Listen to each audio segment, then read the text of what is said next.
Hello friend, स्वागत है आपका आपके अपने लीगल चैनल में। मैं हूं एडवोकेट सनी शर्मा। दोस्तों, वैवाहिक विवादों में आपके ऊपर बहुत सारी चीज़ें हो रही होती हैं, आप बहुत सारी रिसर्च भी कर रहे होते हैं, आप बहुत सारे लोगों से बात भी कर रहे होते हैं। लेकिन हमारे यहाँ पे प्रॉब्लम क्या है? हमारे यहाँ प्रॉब्लम यह है कि सच इंसान को ज़्यादा पसंद है नहीं।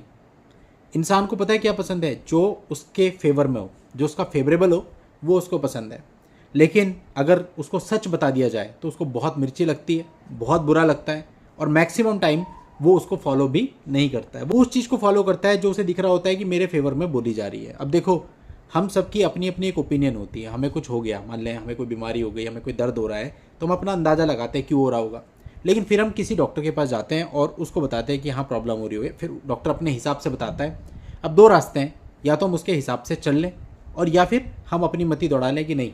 अगर हम ऐसे बोलने लगे कि नहीं नहीं ऐसे नहीं है सर, ऐसे है, अपनी बात को जस्टिफाई करने लगे क्योंकि मुझे ऐसा लग रहा है कि दर्द इस वजह से हो रहा है, तो इसी वजह से हो रहा है। डॉक्टर क्या करेगा? प्रिस्क्रिप्शन लिखेगा और छुट्टी पाएगा आपसे, इससे ज़्यादा कुछ नहीं कर सकता। वैवाहिक विवादों में बहुत बुरा हाल है दोस्तों।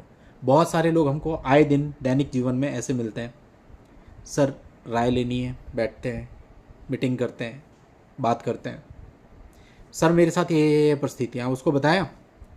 अब फॉर एग्जांपल वो पूछ रहा है कि मेरे को सेक्शन 9 फाइल करना चाहिए कि नहीं। हमने कहा नहीं करना चाहिए, हमारी एक ओपिनियन थी उसके केस के हिसाब से।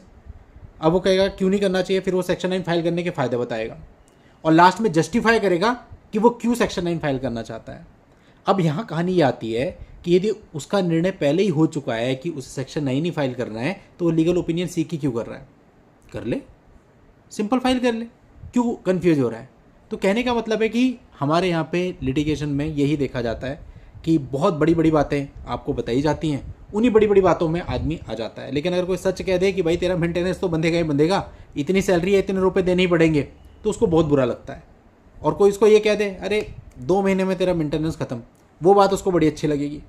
लेकिन होता क्या है, रियलिटी क्या है? बहुत सारे भुक्तभोगी बैठे हैं यहाँ पर, जिनको इस प्रकार के लुभावने वादे दिए गए, उनका हाँ जी वास्तव में ऐसा हो जाएगा, और बाद में क्या हुआ? बाद में 3 साल का एरियर बन गया बहुत अच्छा खासा।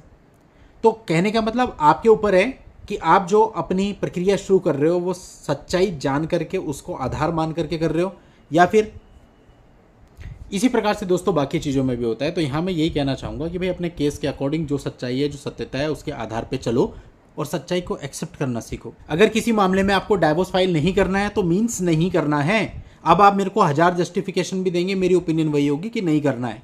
अगर मैं ये कह रहा हूँ कि सेक्शन 9 आपको आपके केस के अकॉर्डिंग फाइल नहीं करना है, अब आप मेरे को 1000 ओपिनियन दे लो, हर प्रकार से जस्टिफाई कर लो, मेरी ओपिनियन वही है। आपको उसके अगेंस्ट जाना है, आपकी मर्जी, आप जा सकते हैं, आपकी इच्छा। लेकिन सत्य कभी बदलता नहीं, सत्य एक होता है, चाहे फिर आप उसे जैसे मर्जी वैसे जस्टिफाई करते रहें। तो इसलिए दोस्तों कहीं ना कहीं आप लोगों को भी लॉजिकल होना पड़ेगा। दोस्तों कई सारे कमेंट्स में देखता हूं जिसमें लोग दूसरों के ऊपर, सिस्टम के ऊपर उंगली उठाते हैं, लेकिन कहीं ना कहीं उनको खुद भी लॉजिकल होने की ज़रूरत है। अगर वो लॉजिकल होकर के अपने स्टेप्स लेंगे, अवेयर रहेंगे और अपने केस के प्रति जागरूक रहेंगे, लापरवाही नहीं बरतेंगे, तो बहुत हद तक वो खुद को होने वाली हानियों से खुद को बचा सकते हैं। अदरवाइज दोस्तों ये प्रक्रिया कैसी है आप सब जानते हैं। और बहुत सारे लोग हैं जो 10-10, 12-12, 15-15 साल से सफ़र हो रहे हैं। अब लेकिन जिनकी शुरुआत हो रही है केसेज की, वो ये सोचते हैं कि ये सब चीज़ें डील करनी बड़ी आसान है, मैंने 10 वीडियो तो देख ही लिए हैं और मेरे को बहुत मोटिवेशन आ गया है और अभी तो मैं ऐसा कर दूंगा, वैसा कर दूंगा, रियल लगा दूंगा। लेकिन क्या रियलिटी यही है? आप हो सकता है अपने बात को जीत जाएं, लेकिन उसमें लगने वाले समय को आप कैसे कम करेंगे? तो वहाँ पर आपको प्रैक्टिकल होने की ज़रूरत होती है। तो ऐसे मामलों में अगर आप प्रैक्टिकल हो जाते हैं तो बहुत हद तक आप अपने केसेज को जीत भी सकते हैं, दूसरे आदमी को थका भी सकते हैं, सब कुछ कर सकते हैं। बट इम्प्रैक्टिकल होकर के, ओवर मोटिवेट होकर के, मोटिवेट होना ठीक है, वो इसलिए कि आप अपने केसेज को अच्छे तरीके से लड़ पाएँ। लेकिन मोटिवेशन का मतलब ये बिल्कुल नहीं होता कि आप बिल्कुल ही चने के झाड़ पे चढ़ गए और आपको लग रहा है कि बस मैं मैदान में आ गया तो मैं तो सब कुछ फाड़ दूंगा और 6 महीने के अंदर अंदर अपने केस को निपटा लूँगा। इसे मोटिवेशन नहीं कहते, इसे ओवर कॉन्फिडेंस कहते हैं। तो ओवर कॉन्फिडेंस में आकर के काम करेंगे तो उसका कोई भी फ़ायदा नहीं मिलेगा, केवल और केवल नुकसान होगा और आप अपने केस ख़राब करके बैठ जाएंगे और उलझ जाएंगे इस प्रक्रिया में, और कुछ नहीं। प्रैक्टिकल सोचो, निकलने का सोचो कि कैसे जल्द से जल्द निकल सकते हैं, क्या तरीका है।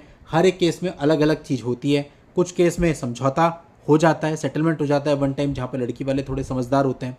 कुछ मामले ऐसे होते हैं जिनके अंदर उन पर थोड़ा दबाव बना करके चीज़ें सॉल्व हो सकती हैं। कुछ मामले ऐसे होते हैं जिनमें जो है उनके ऊपर वापसी आप केस करते हो, अपने लीगल राइट यूज करते हो, तो केसेस सॉल्व होते हैं। तो हर एक मामले की तथ्यों और परिस्थितियों पर डिपेंड करता है कि जल्दी बाहर कैसे निकलना है। तो आप उस पर फोकस कीजिए, बाकी किसी भी चीज़ पर फोकस करने का कोई फायदा नहीं है। चलिए दोस्तों, आज के इस वीडियो में इतना ही। नेक्स्ट वीडियो में नई जानकारी के साथ मैं आपसे फिर मिलता हूँ। तब तक के लिए goodbye and thank you for watching. Take care.